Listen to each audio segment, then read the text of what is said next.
जी नमस्कार, मैं मोहन पाठक और आज चर्चा करने वाले हैं उन आकाश के बारे में जिन्हें मायावती के भतीजे के रूप में जाना जाता है। पूरा नाम इनका आकाश आनंद के रूप में आप सोशल मीडिया या विभिन्न समाचार पत्रों में सुनते होंगे कि मायावती जी का एक भतीजा है और ये अपना उत्तराधिकारी इसी बच्चे को बनाने वाली हैं। तो क्या 60% युवा वोटर्स को पार्टी से जोड़ने पर फोकस होगा?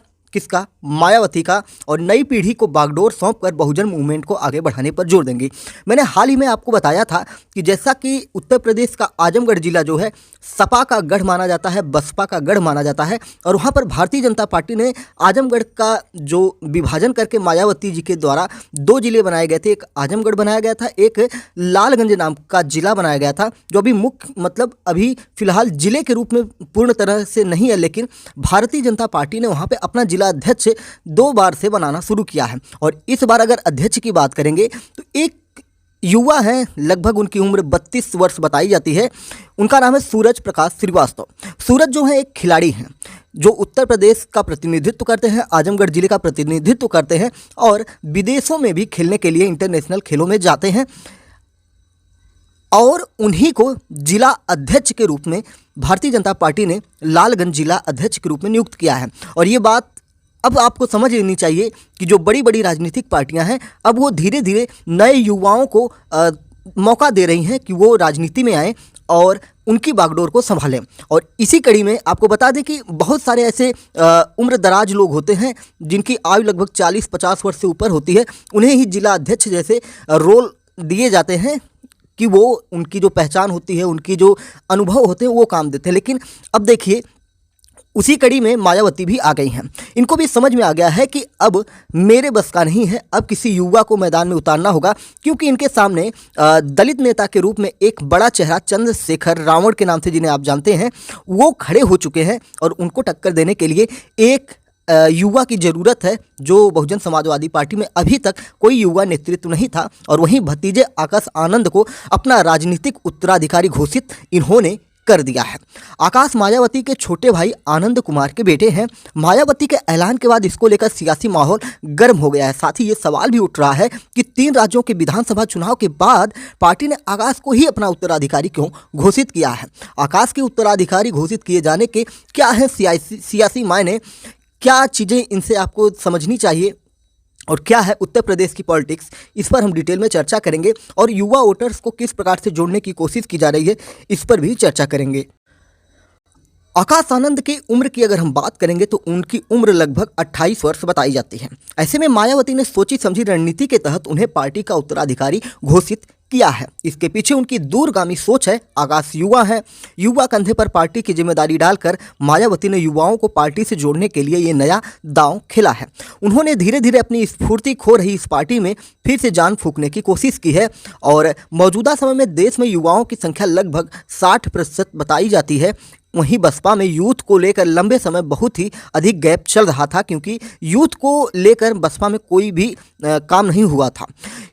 वहीं बसपा में यूथ को अब अपनी तरफ कैप्चर करने के लिए ये दांव खेला गया है। मायावती ने समय रहते अपना उत्तराधिकारी घोषित कर उस गैप को भरने का प्रयास शुरू कर दिया है। क्या है सोशल इंजीनियरिंग और क्या है फार्मूले, मायावती के बारे में जानते हैं। उत्तर प्रदेश की सबसे ज़्यादा बार की मुख्यमंत्री रहने वाली, महिला मुख्यमंत्री रहने वाली मायावती जो हैं वो उनके अनुभव किस प्रकार से काम कर रहे हैं, आइए जानते हैं। पार्टी के कुछ अन्य लोगों की अगर हम माने तो उनका कहना है कि मायावती ने बीते 10 सालों में किसी भी जिले का दौरा नहीं किया है, न ही किसी बड़ी घटना पर मौके पर गई हैं। सोशल मीडिया पर भी पार्टी कुछ खास नहीं कर पाई है। बसपा के कार्यकर्ताओं को कहीं ना कहीं इसकी कमी जरूर खल रही थी। ऐसे में मायावती ने आकाश को उत्तराधिकारी घोषित कर उस कमी को दूर करने का प्रयास किया है।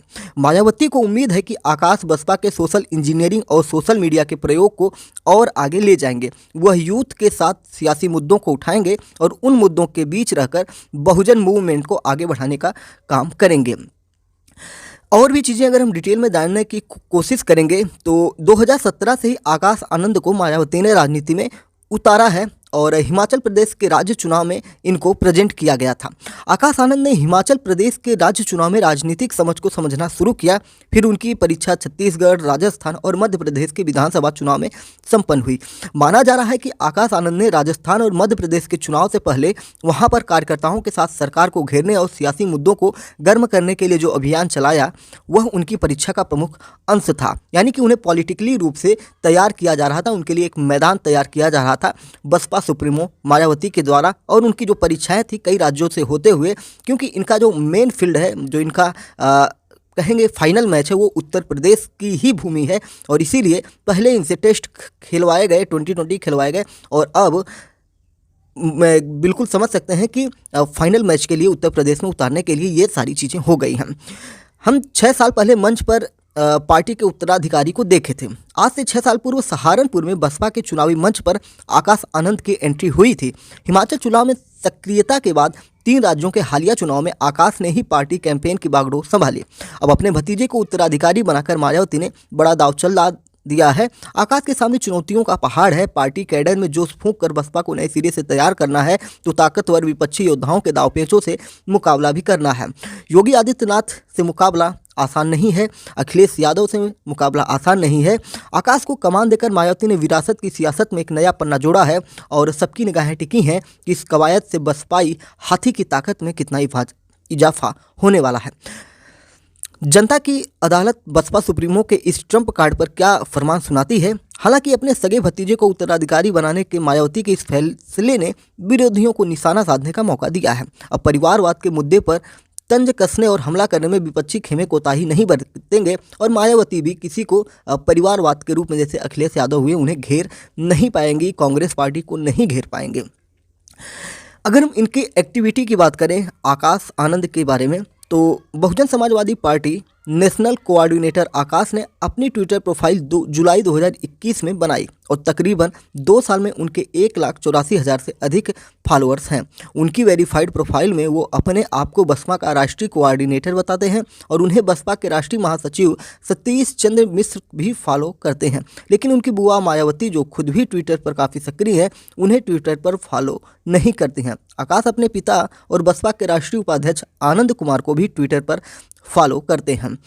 काशीराम की बात करेंगे, जिन्होंने मायावती को राजनीति में लाया था। तो काशीराम ने 15 दिसंबर 2001 को लखनऊ में एक रैली में संबोधित करते हुए मायावती को उत्तराधिकारी घोषित किया था। उन्होंने कहा था, मैं काफ़ी समय से उत्तर प्रदेश में बहुत काम आ रहा हूं, लेकिन खुशी की बात है कि मेरी इस गैरहाजिरी को कुमारी मायावती ने मुझे महसूस नहीं होने दिया।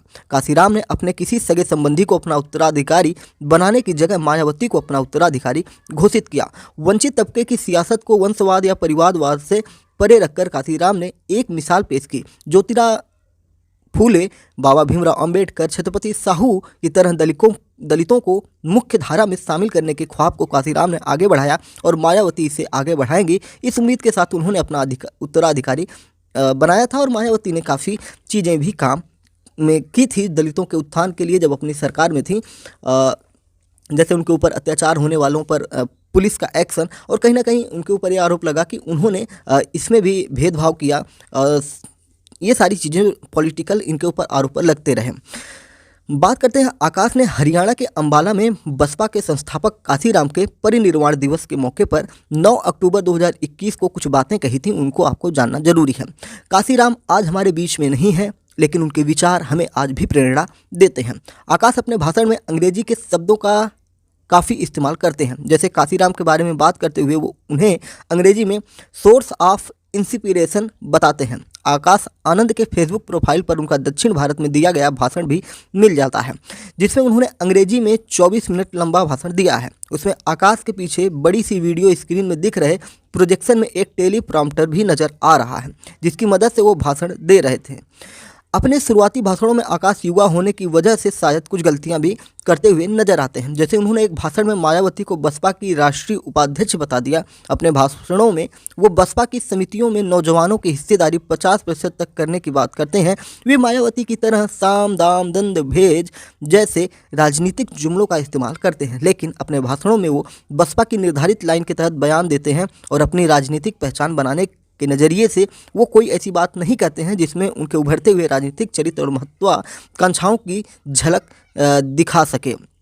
तो इस प्रकार से जो आनंद हैं उनके बारे में आपने जाना और किस प्रकार से बसपा सुप्रीमो ने उन्हें लॉन्च कर दिया। तो ये उनके लॉन्चिंग की बात हम कर रहे थे, जिससे आपको ये पता चल जाए कि अब उत्तर प्रदेश की राजनीति में सिर्फ युवा अखिलेश यादव या राहुल गांधी और योगी आदित्यनाथ ही नहीं, चंद्रशेखर रावण ही नहीं, अब एक नया चेहरा निकल के आया है, आकाश आनंद। अब देखने वाली बात होगी कि आकाश आनंद अगले कुछ वर्षों में किस प्रकार से उत्तर प्रदेश विधानसभा में कमाल कर सकते हैं, या पहले अगर आप देखेंगे तो 2024 का चुनाव है, देखने वाली बात होगी कि उत्तर प्रदेश से कितने लोगों को ये चुनाव जितवा कर सांसद बनाते हैं। तो बने रहिए MPS Hindi news explainer YouTube channel के साथ। आपको डेली करंट अफेयर्स और न्यूज एनालिसिस यहाँ पर प्राप्त होती है यूपीएससी और भारत में किसी भी तरह के एग्ज़ाम के लिए। ठीक है, तो चलिए फिर मिलते हैं किसी और न्यूज़ के साथ। तब तक के लिए चैनल को सब्सक्राइब करके रखे रहिए, जिससे कि वीडियो आते ही आपके पास नोटिफिकेशन पहुंच जाए। बेल आइकन दबाइए और अपने विचार भी आकाश आनंद और बसपा सुप्रीमो मायावती के बारे में कमेंट बॉक्स में जरूर बताइएगा। जय हिंद, नमस्कार, भारत माता की जय।